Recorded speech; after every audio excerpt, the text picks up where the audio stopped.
Bien, merci à la ville de Strasbourg, merci à l'Association nationale des MDA, Patrick Cotin, que je connais et que je fréquente correctement depuis de nombreuses années, et merci à Claude et à l'équipe de Strasbourg pour cette invitation. Grandir à l'adolescence est donc le thème choisi pour ces journées nationales. Non pas le trop coutumier devenir adulte, ni quitter l'enfance, ni passer de l'adolescence à l'âge adulte, avec les habituelles références étymologiques à adolescere, en train de grandir, à adultus, etc. Nous le savons maintenant, on nous l'a assez répété. Alors pourquoi cette insistance sur grandir à l'adolescence? Ne serait-ce pas une forme redondante, comme la vérité vraie, ou l'individu individué? Il nous faut interroger cette redondance au travers du fait même de grandir. Le terme vient de grand, bien sûr, dérivé du latin grandis, qui signifiait avancer en âge, imposant, sublime. La forme verbale grandir insiste encore avec le sens de devenir plus grand ou rendre plus grand. Alors, en dehors de la puberté et de la croissance, qu'est-ce qui fait qu'on peut devenir plus grand?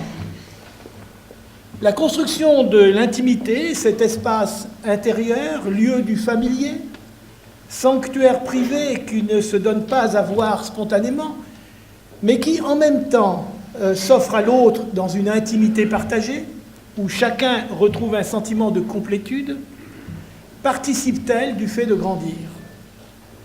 L'intimité n'est pas une donnée de la nature. Elle se construit peu à peu, sous l'influence des valeurs culturelles et sociales. Chacun doit en faire la conquête au travers de ce long travail de subjectivation d'abord, d'individuation ensuite. Appropriation de soi par soi, l'intimité exige un dialogue réflexif où soi est pris comme un autre. L'adolescence est l'âge de cette construction sociale paradoxale dont la fonction sera non seulement de garantir à chacun sa clôture individuelle, mais aussi sa liberté. Il n'y a pas de liberté humaine sans intimité. C'est la raison pour laquelle tous les pouvoirs totalitaires ou despotiques cherchent à traquer les espaces d'intimité pour les réduire. Permettez-moi quelques précisions sémantiques supplémentaires. On utilise de plus en plus souvent, je n'ai pas les diapos, vous les passez peut-être, on en est à la diapo 4, mais bon, c'est pas très grave. Il y a eu un bug, on ne s'est pas suffisamment concertés tous les deux avant avec l'appariteur. Permettez-moi quelques précisions sémantiques supplémentaires. On utilise de plus en plus souvent intime sous sa forme substantivée, l'intime. Pourtant, il existe un substantif, l'intimité. Est-ce que c'est la même chose? Quand on parle d'intimité, on entend plus volontiers un espace partagé à deux ou plus, l'intimité affective, l'intimité familiale. De ce point de vue, l'intimité caractériserait un lieu de rencontre entre le sujet et ses objets affectifs. Différent de la rêverie, espace privatif où se déploie l'imaginaire du sujet. Alors, que veut-on signifier quand on parle de l'intime d'une personne? Serait-ce le lieu où se condensent l'intimité et la rêverie, une propriété strictement singulière de celle-ci, un espace rigoureusement à soi, non partageable, clôturé. Un espace où l'autre n'aurait pas d'existence propre, où les affects n'ont pas à prendre en considération la réalité de l'objet, où ils sont en prise directe avec le narcissisme et l'image idéale de soi. Pourquoi insister sur cet intime, ainsi substantivé? Parce qu'à l'adolescence, âge de la création de soi, l'intime participe de cet âge dans lequel, bon gré mal gré, tous les adolescents d'aujourd'hui sont embarqués. Une récente publicité d'un parfumeur s'étale jusqu'au plafond des gares parisiennes, peut-être même à Strasbourg, avec ce slogan « Born to be me », né pour être moi. Sois toi-même, fais ton choix, c'est toi qui fais ta vie. Ne cesse de s'entendre dire l'adolescent. Il est mis en demeure de s'inventer lui-même comme si la société l'exhortait dans une tâche d'auto-engendrement.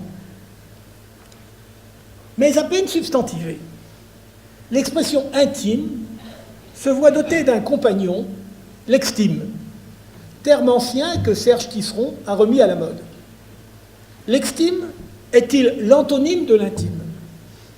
Pas vraiment, puisque par ce terme, Tisseron entend décrire toutes les stratégies nouvelles que les jeunes adolescents utilisent grâce aux possibilités d'Internet, entre autres, pour se mettre en scène aux yeux des autres dans des moments d'intimité plus ou moins grandes. La fonction de ces mises en scène, on devrait plutôt dire de mise en spectacle, est, selon cet auteur, de participer à la création de l'intime. L'extime serait ce par quoi il faut en passer pour nourrir son intime et lui permettre précisément de grandir. L'extime serait le ferment de l'intime. Toutefois, si l'extime a pour vocation de nourrir l'intime, il peut aussi, tel un ogre, le dévorer et prendre toute la place. L'adolescent en sera réduit à compter chaque jour sur son blog le nombre de likes pour mesurer son narcissisme et rassurer son estime de soi. Véritable opération de réduction comptable qui fait certes le profit des opérateurs sur Internet, mais qui risque de rapetisser l'être humain au besoin de s'exhiber en permanence dans ses marques individuelles les plus ostensibles. L'extime seule ne fait pas grandir. Avançons notre hypothèse. La construction de l'intimité à l'adolescence répond à un double besoin contradictoire, celui de l'intime et de l'extime, équilibre toujours précaire grâce auquel le sujet individu pourra advenir. Pourquoi sujet individu? Parce que c'est en s'appropriant cette intimité, en la faisant sienne, en pouvant dialoguer avec elle, la visiter quand le besoin s'en fait sentir, que ce travail de réflexivité va permettre à l'adolescent de devenir le sujet de son individuation. Devenir à la fois sujet et individu, telle est la lourde tâche de l'adolescence contemporaine. Alors, entre subjectivation et individuation, par où passe le chemin? La subjectivation, telle que l'a définie Raymond Kahn, correspond précisément à ce travail d'appropriation d'un corps et d'une pensée propre, ce que d'autres ont aussi décrit comme le temps d'émergence d'une métapensée, on le reverra. Cette capacité de réflexivité fait advenir le sujet grâce à la découverte de cette autonomie d'être et de penser. Ainsi, l'intime pourrait être décrit comme l'espace réflexif de la subjectivation où se déploie cette pensée propre. L'expression subjectivation a été beaucoup utilisée par les psychopathologues d'adolescents d'origine francophone. L'honnêteté conduit à reconnaître qu'en dehors de la francophonie, l'expression en cours pour caractériser l'adolescence est plutôt celle de Peter Bloss, à savoir la séparation-individuation. L'adolescence est l'âge où l'individu doit nécessairement se séparer de ses objets d'enfance pour faire advenir l'individu grâce à ce processus d'individuation. Ce passage sémantique de la question de la subjectivation, donc du sujet, à celle de l'individuation, donc de l'individu, mérite qu'on s'y arrête un peu. Nous dit-elle quelque chose des tâches nouvelles auxquelles l'adolescent est confronté aujourd'hui? J'aimerais rappeler ici les propos de ma grand-mère, qui, dans son village de la France profonde, dans les années 50, aimait beaucoup, comme tous les villageois, parler des gens, ses voisins, surtout qu'elle nommait toujours d'après leur statut familial. Le père machin, la fille du père machin, la mère untel, le fils de la grisette, etc. Chacun était identifié par sa filiation. Quand surgissait une personne dont elle ne connaissait pas les liens familiaux, dont elle ne savait pas ni d'où elle venait, ni où elle allait, alors elle disait de cet errant, ce drôle d'individu, cet individu bizarre. Le terme individu était toujours accompagné d'un qualificatif péjoratif.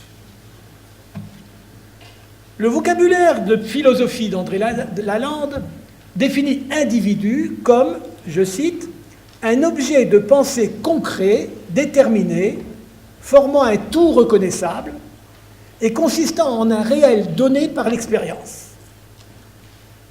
L'affectation du terme à l'espèce humaine ne vient dans ce dictionnaire qu'en troisième position, et toujours de façon péjorative. Traiter une personne, un être humain, d'individu, a longtemps été chargé de mépris et d'ironie, comme on vient de le dire. Il a fallu attendre la sociologie, dans le courant du XXe siècle, pour que ce terme désigne l'unité qui compose la société, avec en arrière-plan une injonction, celle de l'autonomie, l'individu autonome. Cet objet de pensée concret, formant un tout reconnaissable, est alors entré de plein pied dans la comédie humaine, avec précisément ces deux revendications, être à soi-même son propre tout et être reconnu. On comprend dès lors que, tout comme le sujet, l'individu soit un objet construit par le social. C'est là son paradoxe structurel. Comment l'individu se fabrique-t-il ? Grâce au processus d'individuation, inclus dans le processus plus large de séparation-individuation. Pour Peter Bloss, l'adolescent doit se séparer de ses parents afin de construire son individuation propre. Il ne s'agit pas seulement d'une séparation matérielle, habiter hors du foyer parental par exemple, mais bien plus d'une séparation psychique, ce qu'il décrit comme un travail de désengagement des liens aux objets oedipiens. Ces propos signifient que l'adolescent doit renoncer aux liens infantiles qui le protègent, mais dont il est en même temps dépendant. Renoncer aussi à ce que ces figures parentales soient la cible de son excitation et trouver en dehors de la famille un objet d'amour susceptible de répondre à l'attente de ces nouvelles pulsions. Il doit donc prendre le risque de s'éloigner de ses parents. Pour beaucoup d'adolescents, même s'ils génèrent toujours un peu d'inquiétude, même s'ils confrontent au risque de la solitude, cet éloignement est un gain, celui de nouvelles rencontres et de nouvelles expériences, connaissances. Pour quelques-uns, en revanche, l'angoisse peut être vive, soit parce que les craintes de perte ou d'abandon plus ou moins douloureusement vécues dans l'enfance se réactivent du fait de cette nécessité, soit parce que les dangers imaginaires ne cessent de rôder dès qu'il s'éloigne de sa famille. Ainsi, il n'y a pas d'individuation sans d'abord séparation, ce qui sous-entend aussi que dans toute individuation, il y a une souffrance constitutive, celle d'une perte préalable, la perte de cette union nirvanique qui assure à chacun dans ses fantasmes son illusion de complétude, d'entièreté, de toute puissance. Pour beaucoup, il s'agit là du temps de l'enfance, celle de chaque être humain, mais aussi l'enfance de l'humanité, de ses lointaines origines. Ce precium doloris, ce prix de la douleur, chaque individu doit s'en acquitter sur le chemin de cette individuation. Devoir renoncer à l'intime de l'enfance, fait d'illusions et de toute puissance, tel est le premier écueil sur le chemin de l'adolescence. Mais la séparation ne produit pas à elle seule l'individu, hélas pour lui. Car à l'instant même où l'être humain est en passe d'accéder à cet état, un besoin surgit. Celui d'être reconnu dans son individualité, dans les marques qui peuvent la caractériser, la désigner. L'individu n'existe, au sens étymologique du terme, ex sistere, exister, ex sistere, sortir de sa place, celle de la condition humaine inscrite dans la dépendance au groupe, que par l'affirmation de cette individualité. Témoignage de la fragilité d'un tel concept, concept tout autant culturel qu'artificiel, l'individu, sitôt advenu, a besoin du regard des autres pour conforter son existence. L'individu est une promesse sociale. L'adolescent va s'atteler à réaliser cette promesse, mais ce chemin est semé d'embûches dont le moindre n'est pas de celui de se perdre en tant que sujet. Quelles sont ces embûches ? Elles tiennent précisément à la nature du travail psychique qu'au sortir de l'enfance, chacun doit accomplir. Je m'adresse ici à un auditoire familier de l'adolescence. Je ne lui ferai donc pas l'injure de décliner sur le fond ces transformations. Je souhaite simplement souligner en quoi ces lignes de tension peuvent menacer ce double travail de subjectivation et d'individuation. Comme je l'avais développé dans les journées nationales des MDA à Nanterre, trois problématiques conflictuelles se superposent au risque d'interagir comme des plaques tectoniques responsables des tremblements de terre. Je veux parler ici de 1. La poussée pulsionnelle, qui envahit le jeune pubère, elle provoque une excitation interne, difficilement canalisable, et le pousse hors de lui-même. Il doit être capable de tolérer cette montée d'excitation, de tolérer l'attente et la frustration de ne pas obtenir une satisfaction immédiate, au risque de se sentir incompris. 2. La transformation du corps, qui constitue une attaque en règle contre le sentiment d'identité. Elle contraint ce jeune à quêter dans le regard des autres et le reflet du miroir les contours incertains de son image. Elle le rend vulnérable aux yeux des autres comme de lui-même. 3. L'irruption de la sexualité, qui rend ce jeune pubère dépendant du désir de l'autre.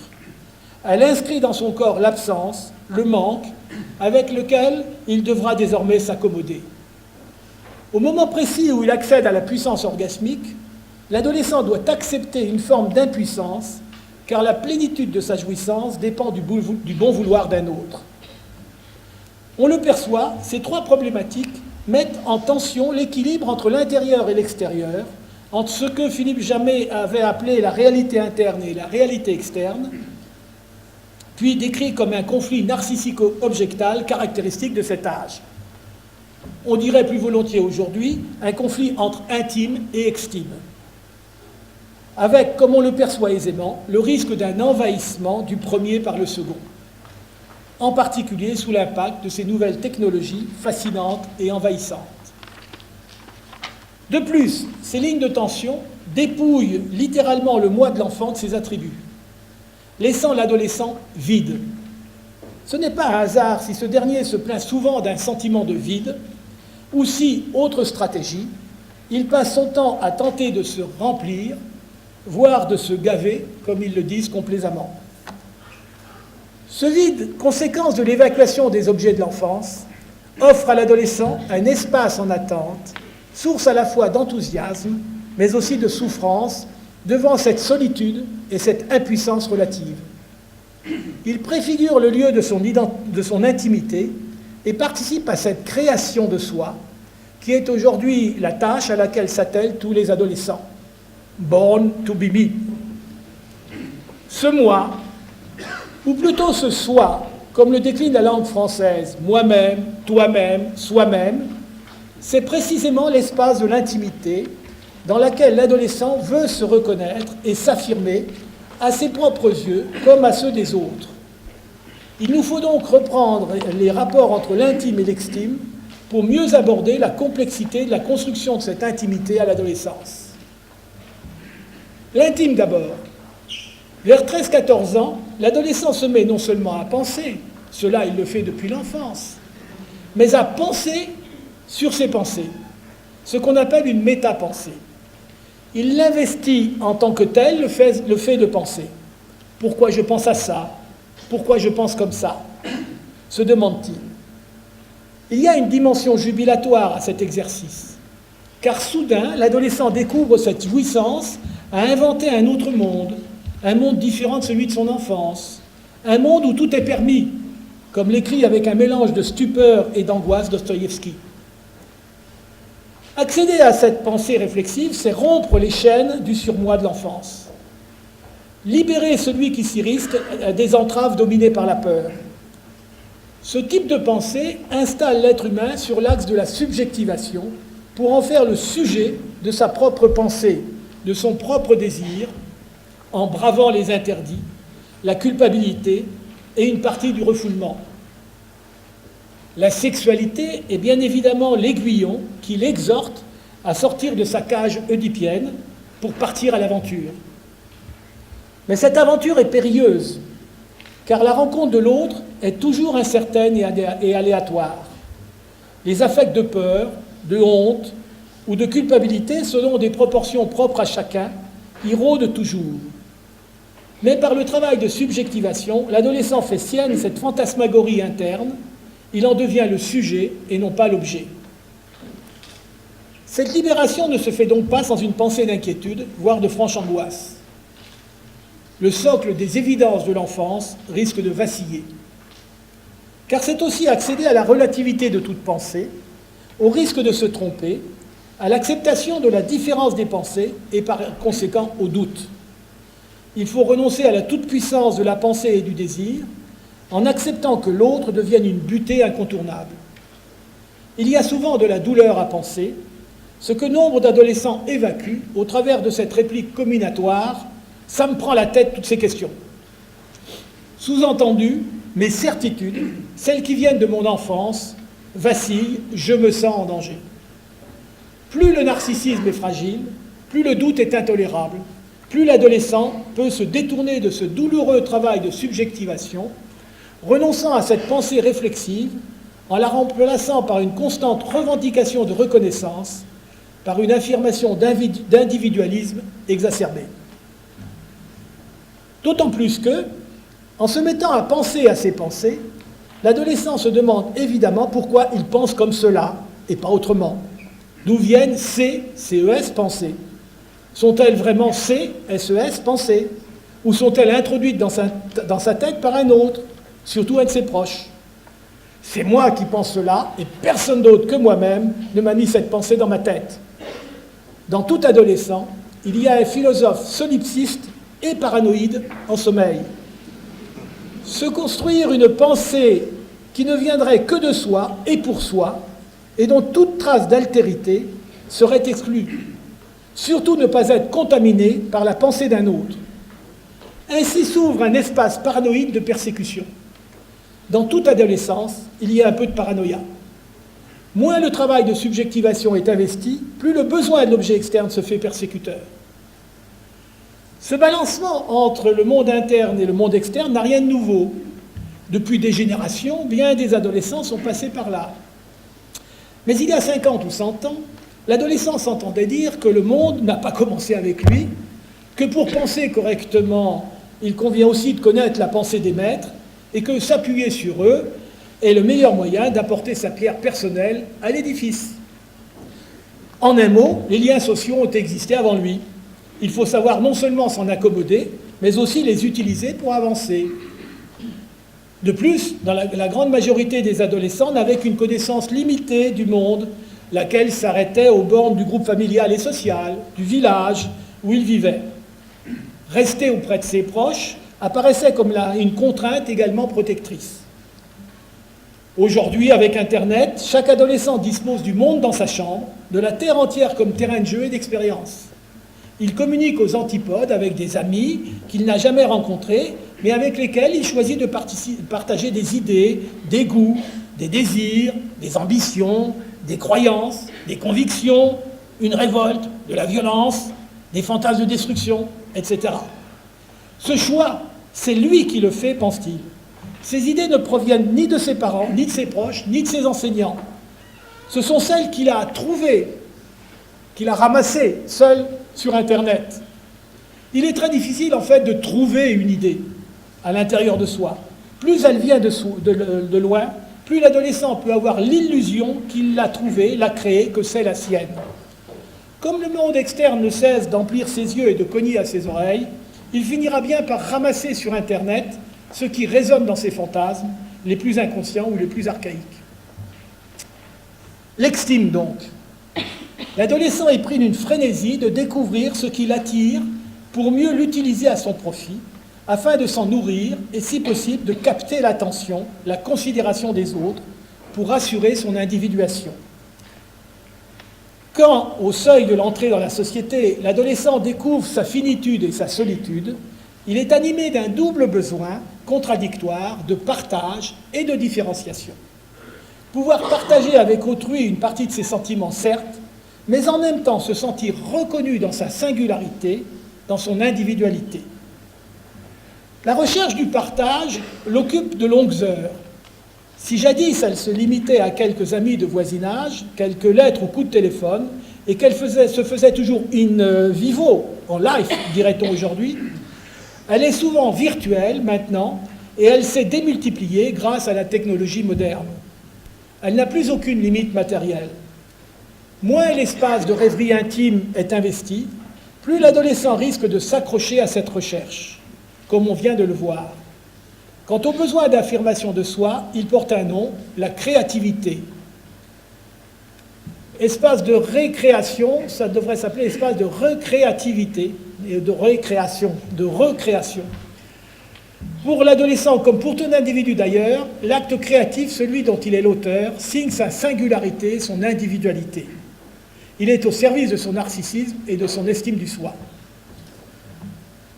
Lorsque cette création rencontre un regard positif, admiratif, alors l'adolescent se sent reconnu et apaisé. Il existe aux yeux des autres. Tout est bon pour exercer cette créativité, pour déployer son génie, comme le dit Philippe Guton. Tous les supports sont sollicités. Le corps lui-même, bien ou maltraité, la vêture et le look, le geste artistique ou sportif, la musique créée ou jouée de façon originale, la chanson bien sûr, l'expression graphique, l'écriture, la photographie, la vidéo, les techniques informatiques, la conception de logiciels, de jeux vidéo, etc. Sans oublier la scolarité elle-même, qui peut soutenir ce désir créatif. Et pour ceux qui sont en apprentissage, la réalisation d'un bel objet, d'une tâche bien effectuée. Un acte créatif peut être banal, à condition que sa forme en soit belle, attire le regard. L'espace de créativité dont peuvent s'emparer les adolescents n'a plus de limite aujourd'hui. Et chacun peut découvrir le champ dans lequel il devra exercer et épanouir cette créativité. Encore faut-il que deux ingrédients viennent la soutenir et la renforcer. Une volonté de persévérer, d'abord, car il n'y a pas de création sans répétition, acharnement, travail sur le geste, sur soi, sur la matière qui résiste, sur l'objet parfois récalcitrant. Ensuite, un minimum de dons. Il y a dans chaque personne un domaine où ce don est enfoui. Encore faut-il creuser suffisamment pour le découvrir, labourer son propre champ, comme dirait La Fontaine. La persévération peut être soutenue par les autres, les parents, les enseignants, les éducateurs, les professeurs de musique, de dessin ou autres, les entraîneurs sportifs. Mais elle s'éteindra vite si le jeune lui-même ne porte pas en lui la croyance, ou encore mieux la conviction, qu'il pourra y arriver, que cette image idéale dans sa tête est accessible. Une bonne estime de soi est une aide précieuse et une pugnacité un peu rageuse, un carburant utile.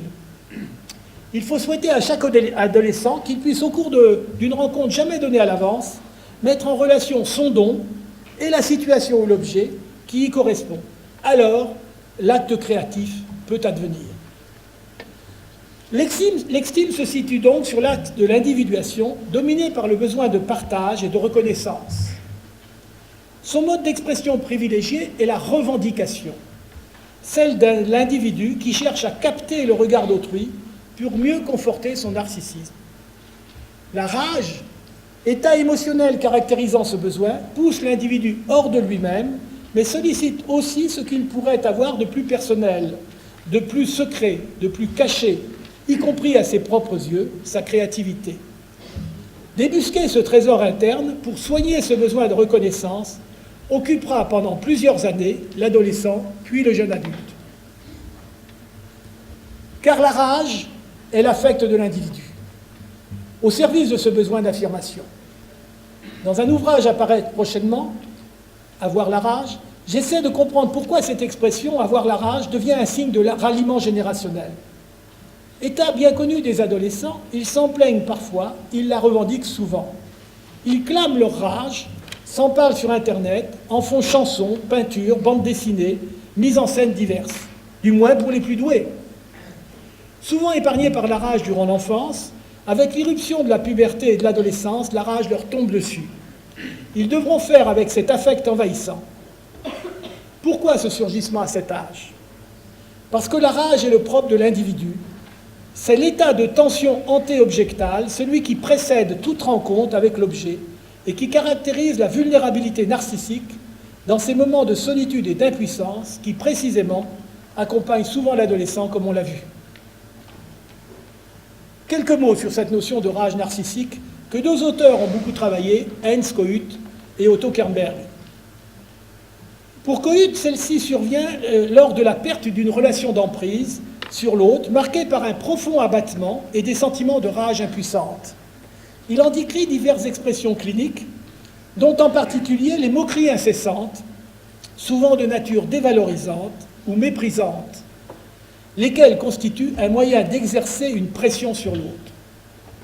Kernberg, de son côté, considère la rage narcissique comme relevant de la condensation pathologique de besoins génitaux, l'amour avec son ambivalence habituelle, et des besoins prégénitaux narcissiques, ce qui conduit à un chaos affectif et relationnel où l'agressivité occupe le plus souvent le devant de la scène.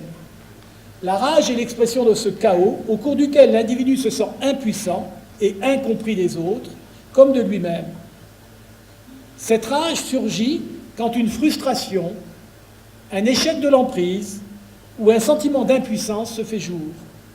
Elle s'exprime par des explosions de colère violente, une subite et régulière dévalorisation d'autrui. Le besoin de se sentir supérieur et de mépriser l'autre, de le rabaisser, fait intimement partie de cette rage narcissique. Faites attention à ce besoin de se sentir supérieur. Les travaux de Cohut et de Kernberg se situent dans les années 70-80. Ils fondent cette notion de rage narcissique, laquelle deviendra ensuite une sorte de référence à la fois obligée et automatique, dès lors qu'il est question non seulement de pathologie narcissique, mais plus simplement de narcissisme ou même d'émotions propres à l'individu. Pourquoi la rage narcissique apparaît-elle ainsi dans la littérature psychanalytique autour des années 70 ? Presque au même moment où un sociologue de l'école de Chicago, Strawson, publie un ouvrage qui s'appelle « Les individus », devenant presque un concept théorique alors qu'il n'en était nullement question auparavant. Étrange ignorance. Comment la comprendre ? Peut-être parce que les psychanalystes de la première génération, Sigmund Freud le premier, imprégnés de culture classique et de savoir-vivre issus du XIXe siècle, tout à l'enthousiasme de la découverte de l'inconscient et de ses conséquences, littéralement omnubilés par le complexe d'Oedipe omniprésent, ne pouvaient avoir comme angle de vue que celui d'un sujet enserré et contraint par ses liens sociaux.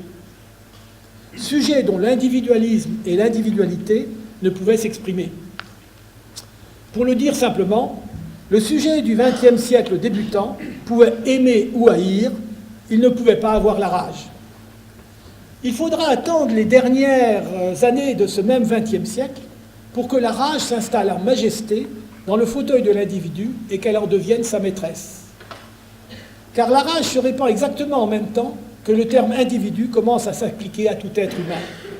Elle est son bien le plus précieux, son ressort, ce qui lui donne sa tension, lui permet de rebondir. Expression qu'on entend tous les jours. État de tension narcissique, la rage soutient chez l'individu sa revendication initiale de reconnaissance. C'est pourquoi elle survient quand celui-ci traverse des moments d'impuissance ou de solitude, en particulier quand l'autre refuse de le comprendre. La reconnaissance obtenue, la rage s'apaise, se fait silencieuse et l'individu peut entrer dans le domaine des relations affectives. Il pourra aimer les autres, parfois les détester ou les haïr, et jouir librement de toute cette palette d'émotions et de leurs subtiles nuances. Seuls des événements de vie négatifs ou des épisodes de grande vulnérabilité pourront réveiller de temps à autre cette rage endormie. En revanche, quand l'individu a le sentiment qu'on refuse de le reconnaître, surtout si ce refus persiste et se répète, alors la rage reste active, vivante, croît rapidement en intensité et en exigence pour devenir permanente. Elle ne quitte plus l'individu et l'autre doit alors se comporter exactement comme elle le lui commande. Voici une citation trouvée très récemment dans le dernier livre que j'étais en train de lire, Les Vrais Durs, le dernier roman de Tom Boyle, un des grands romanciers américains contemporains. Adam avait la rage en lui, et cette rage devait trouver une cible pour s'y frotter, la sentir, faire savoir au monde ce que c'était que d'avoir en soi une telle chose qui ne cherchait qu'à sortir.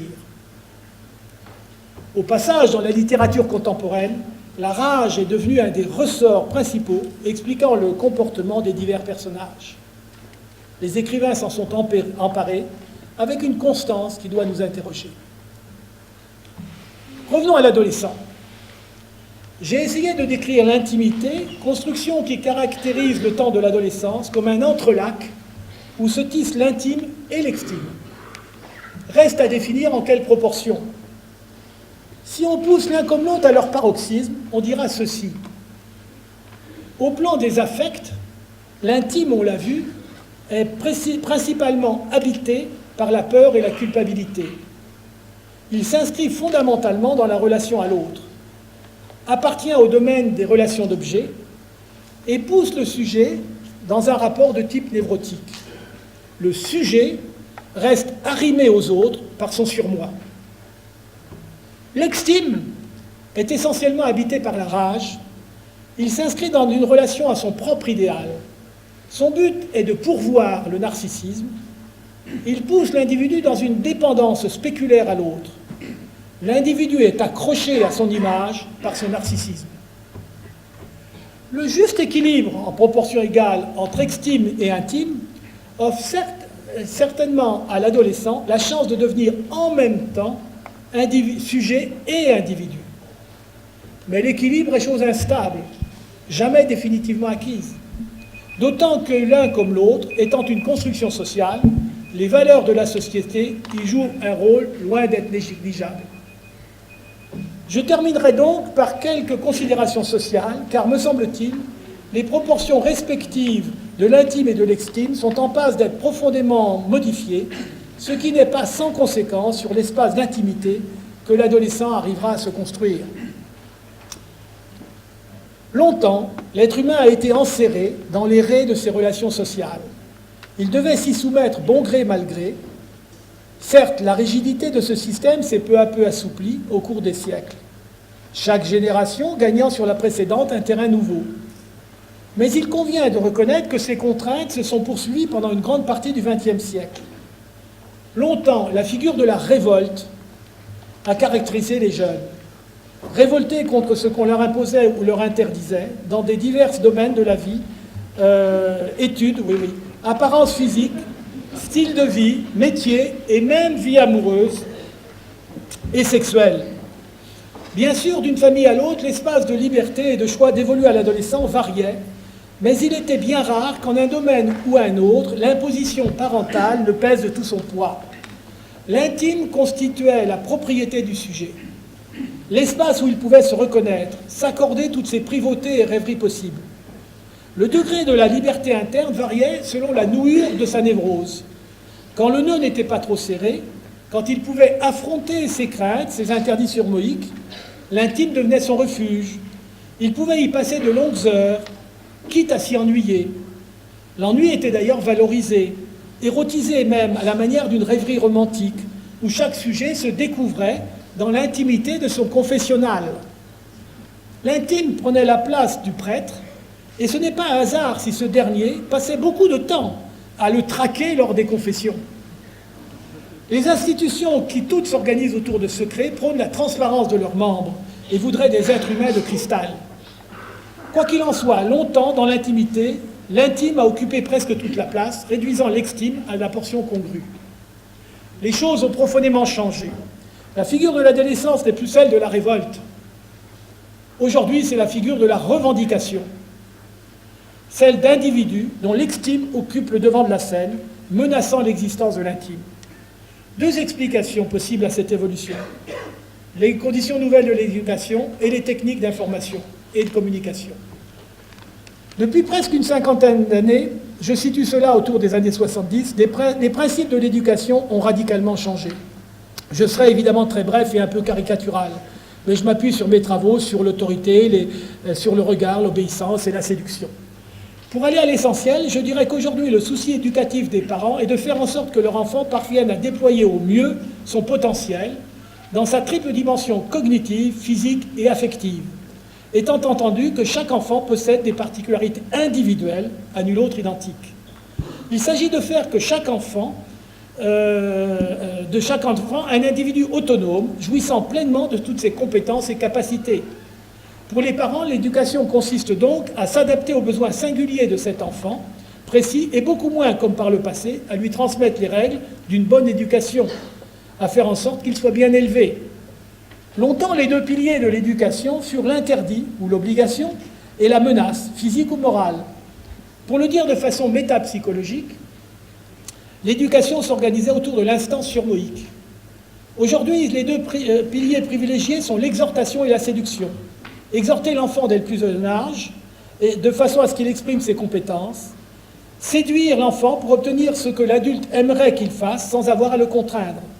D'un point de vue métapsychologique, l'éducation contemporaine s'organise autour du narcissisme et de l'idéal du moi.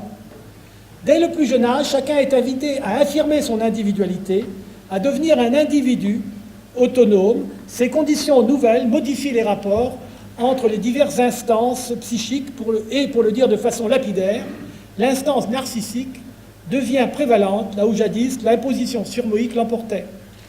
On comprend aisément que chez l'adolescent, la quête identitaire prenne si souvent cette dimension narcissique que les pathologies à expression narcissique deviennent si fréquentes avec leur cortège habituel, en particulier celle de la rage. L'irruption des technologies de l'information et de la communication, ces fameuses TIC, avec tous leurs dérivés sur Internet, donnent une dimension radicalement nouvelle à ces changements dans l'éducation.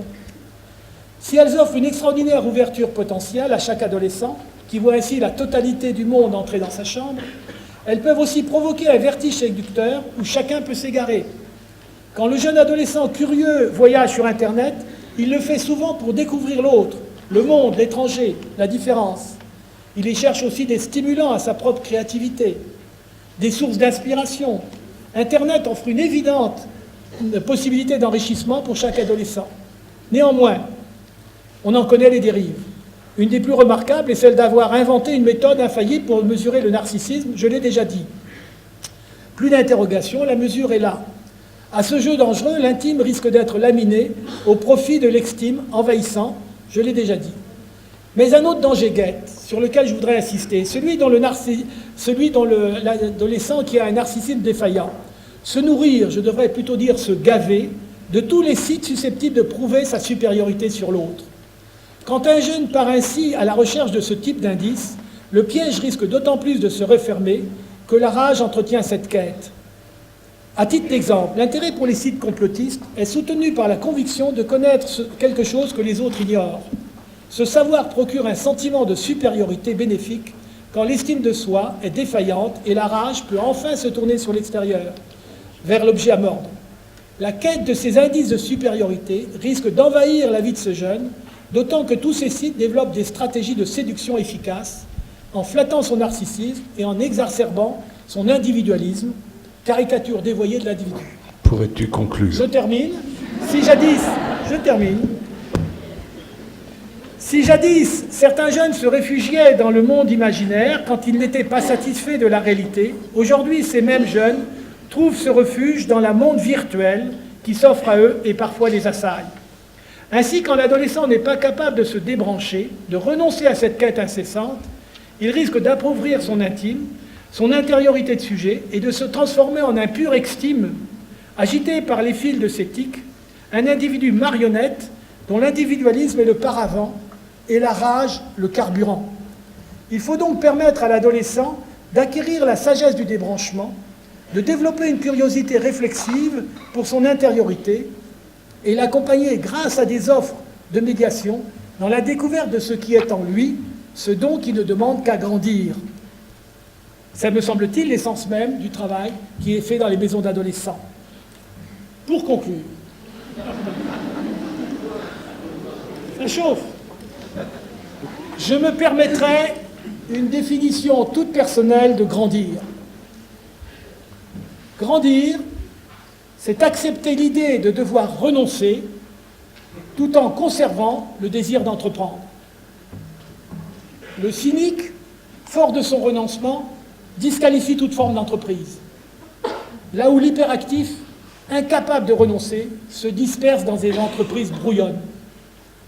Grandir à l'adolescence, c'est construire une intimité faite d'intime et d'extime, dans laquelle l'adolescent accepte à la fois certains renoncements afin d'accéder au statut de sujet, tout en poursuivant son entreprise de créativité afin d'être reconnu comme individu.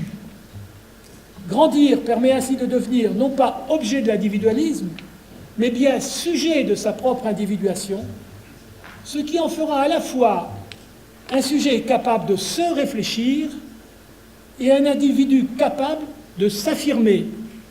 Vraiment une grande personne. Je vous remercie.